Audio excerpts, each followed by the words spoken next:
Today, December 22nd, 2022, is the anniversary of 50 years of official relations between China and my home country, New Zealand.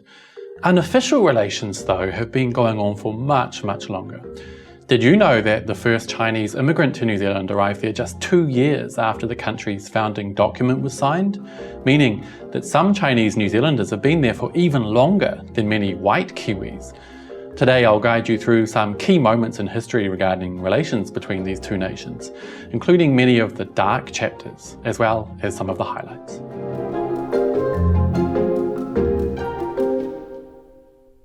Exactly 50 years ago today, on December 22nd, 1972, New Zealand formally recognised the People's Republic of China and an agreement was signed between the two sides. Now nearly 5% of New Zealand's population identify as Chinese, with nearly 250,000 recorded at the 2018 census. Mandarin is now the fourth most spoken language there, and Chinese New Zealanders are now among the most wealthy and highly educated in the entire country. But we need to go back 180 years to discover when unofficial relations began, to just 2 years after the signing of New Zealand's founding document, Te Tiriti o Waitangi, or the Treaty of Waitangi.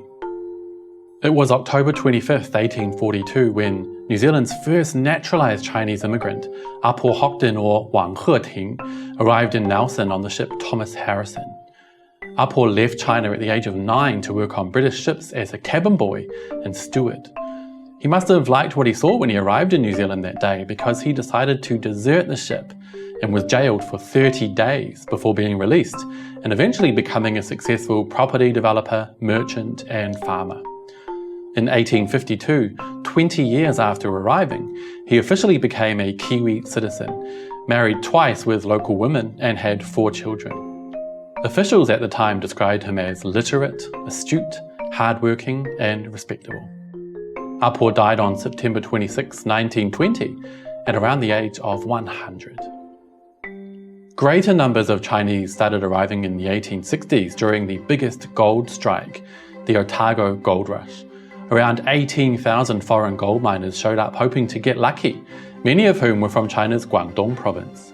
Chinese numbers reached their peak in 1871 at about 4,200. Unfortunately, owing to their different physical appearance and strong work ethic, Chinese were discriminated against by other miners, which, together with their lack of English language skills, meant they were forced to separate from other miners and set up their own communities.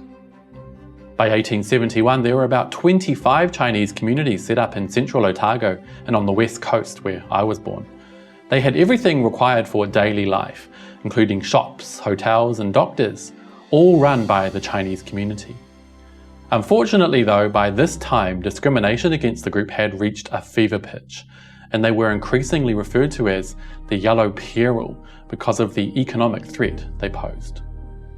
In 1881, the first anti-Chinese law was passed in New Zealand, the Chinese Immigrants Act, which introduced a poll tax on Chinese immigrants and Chinese immigrants alone. Each arrival from China had to pay £10, and only one Chinese immigrant was allowed for every 10 tonnes of cargo. In 1896, that was changed to one Chinese for every 200 tonnes, and the tax was increased to an astonishing £100, which would be about $13,000 today. In 1903, the Qing dynasty set up a consulate in Wellington, the capital city of New Zealand, to deal with governmental matters between the two sides.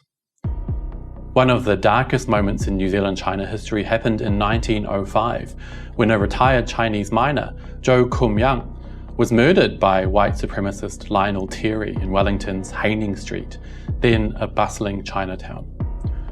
Joe was born in Guangdong and by the time of his murder had already lived in New Zealand for 25 years. Lionel, a British immigrant who had literally just arrived in New Zealand, headed to the capital to try and convince the government to stop immigration from China and East Asia. After failing to do so, he headed to Chinatown on September 24 and shot Joe from behind. The next day, Lionel went to the police and told them, "I have come to tell you that I am the man who shot the Chinaman in the Chinese quarters of the city last evening. I take an interest in alien immigration and I took this means of bringing it under the public notice." He was diagnosed as a paranoid schizophrenic and spent the rest of his life locked up in a mental asylum where he died in 1952. On April 21, 1927, Kiwiwi Ali first arrived on the Chinese mainland, stepping off a ship in Shanghai.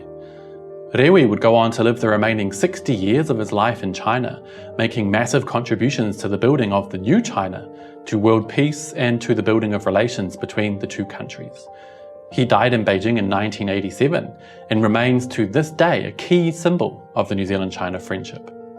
I've spent the last few years studying his history and tracing his steps around the country. Please check out my Kiwiwi Ali documentary, a work in progress, at the link below. New Zealand's racist Chinese Immigration Act, which unfairly taxed Chinese immigrants to the country, was repealed in 1944. It was on December 22, 1972, when New Zealand and China began their official ties, signing a joint agreement governing that relationship. In 1973, John Walding was the first New Zealand minister to visit China, where he met with Premier Zhou Enlai. From 1987, New Zealand's immigration policy, which until then favoured British nationals, switched to being more skills-based. This led to a huge influx of Chinese immigration and a sharp increase of Chinese Kiwis in the population. Today, Chinese Kiwis make up around 5% of the entire population. In 2002, then Prime Minister Helen Clark issued a formal apology to New Zealand's Chinese population for the racist attitudes and policies they endured from the late 19th century until the mid-20th century. She said, "While the governments which passed these discriminatory laws acted in a manner which was lawful at the time, their actions are seen by us today as unacceptable. We believe an act of reconciliation is required to ensure that full closure can be reached on this chapter in our nation's history." The Prime Minister said she hoped the formal government apology could mark the beginning of a formal process of reconciliation with the Chinese community. In April 2008, New Zealand became the first developed country in the world to sign a free trade agreement with China, signalling the next step in relations between the two nations. Under the agreement, trade between China and New Zealand, both ways, is largely tax-free and opened up many more opportunities for closer cooperation. The agreement was signed in Beijing at the Great Hall of the People by New Zealand's Trade Minister Phil Goff and China's Minister of Commerce, Chen Deming. Today, China is New Zealand's largest trading partner and a close friend on the global stage. Kiwi exports to China have quadrupled since the free trade agreement was signed in 2008, reaching New Zealand $21.45 billion by the end of 2021. You'd be hard-pressed to find a single person in China who didn't know about the safety and quality of New Zealand goods, especially its milk and other dairy products. While the global situation has become tense over the past few years, New Zealand and China have endeavoured to keep communications open and trade flowing. Just a few months ago, Prime Minister Jacinda Ardern and President Xi Jinping met in Thailand, where they confirmed the importance of the relationship and looked forward to working together even closer in the future. So there you have it. As New Zealand and China celebrate 50 years of official relations, it's useful to look back 180 years and remember all of the history, some shocking and some heartwarming, that led to where the two countries are today.